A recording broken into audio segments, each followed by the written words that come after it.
Hi, this is Tim of the 1916 Company. Welcome and thanks for logging on. If you love this watch, email me, Team Mosso at the1916company.com for purchase pricing and availability questions concerning this watch. Today, we're discussing the Ming 37.05 Moonphase. So this watch, a 2022 launch in stainless steel, nicely sized at 38 millimeters. 12.3 millimeters thick, 44.6 lug tip to lug tip, with a 20 millimeter spacing between the lugs. Of course, Ming Tian, a longtime collector and photographer, created his hybrid Swiss-Indonesian brand so he could craft watches in his own image, or in the image of his imagination, I should say. And so he's had a variety of different tropes through the years as he works his way across the different categories and genres and complications. And this is how he does a Moonphase. It's an easy watch to wear on my 16 centimeter circumference wrist. You could see, very comfortable. And the lugs are well inboard of the edge of my wrist on each side. I could recommend this for a wrist as small as 13.5 centimeters circumference. It's thin. It'll slip under a cuff. Even as a dress watch, it makes perfect sense. And it's very comfortable. You can see over the top, which always exaggerates the width of the watch, the lugs are still inboard of the edge of my wrist. He uses this lovely Jean Rousseau-made Berenia leather strap. Jean Rousseau makes the OEM straps for De Bethune and F. Pigeon, among others. So we are talking something like the best available.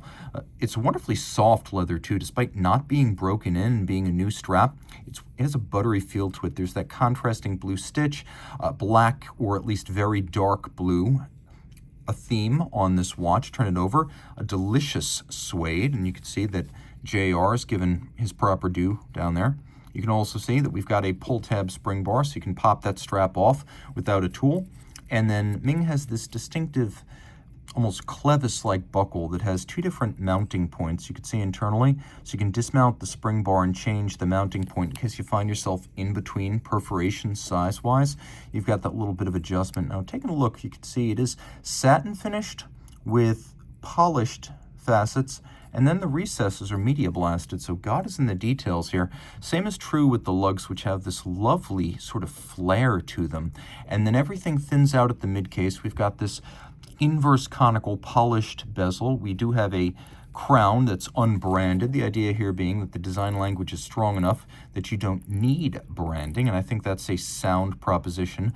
Ming, on a much smaller scale than Moser, has the same basic idea. Very little, if any, branding. There's Ming right there, but nothing on the crown, and unlike a certain Genevois brand from Pont Hans-Wilsdorf, they don't have a tome written on the dial. You see the dial has a lovely motif that sort of snails out from the center, but it's not perfectly centered. The point of origin for these radiating strakes is actually the Moonphase display, not the position under the hands. So the way this works is that we've got a quick set for the date, and then when you turn in the opposite direction, we got a quick set for the Moonphase.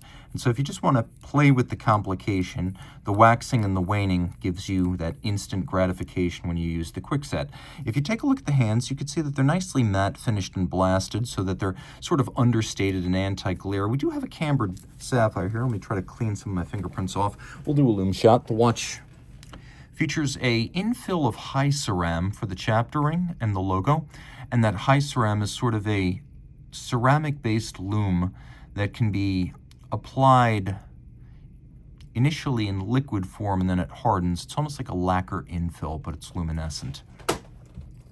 Turning it over to the reverse side, we have a SW288M1. So you can see this is a decapitated Sellita automatic that has become a manual wind with unique skeletonization, finishes, textures, and tones. Manual wind here, it's got a 38-hour power reserve, a 4 hertz beat rate, pivots on 18 joules. It has the 2 quick sets, and it does feature the underlying hacking mechanism associated with the base caliber. Of course, Sellita calibers are legacy caliber designs. The old ETA 2892 and 2824, they're copyrights expired so long ago, anyone can make a movement in that format, and so that is the derivation of the Sellita calibers, and this is an adaptation to be manual wind to give you a more open and attractive case back.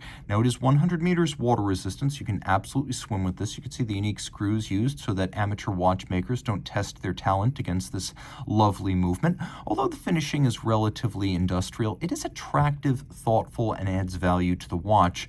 And then we've got a micrometric index for fine-tuning, and for beat error and general adjustments, Edicron has been fitted. And again, it is a 4 hertz or 8 beat per second movement. A lovely piece. You can see one of the easily overlooked details, this brushed chaptering inboard of the center dial. And you can see underneath the primary sapphire how what we at first read as a luminescent chaptering is in fact a full encompassing secondary sapphire on which the hyceram has been inserted. So it is a deeply engrossing aesthetic exercise by Ming, who is aesthetically outstanding.